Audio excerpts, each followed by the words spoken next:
This is the spit rod for the Vortex air fryer, and I'm going to show you how to put the forks onto the spit rod.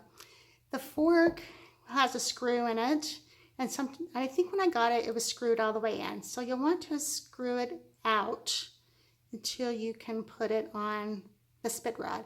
The spit rod is square, and there's a square hole here, and there is a divot right there that you want to have where you can see it. So just wiggle it in there until it goes through both square holes, and you may need to keep fiddling with it until you reach that divot and twist it on to tighten. This is when you put your trussed chicken or meat onto the spit rod. Then take your other fork, make sure that the screw is almost out.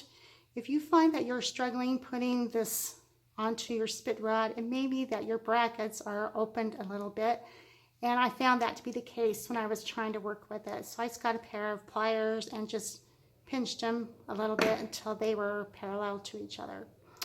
So there's my screw, just screwed in a couple turns. My chicken is already on there. Line it up and wiggle it a little bit. And this is where you might have some play to adjust your chicken. Tighten here, and you'll want to unscrew and tighten and make sure your meat and chicken is completely centered, tightened as tight as you can, and that it's balanced.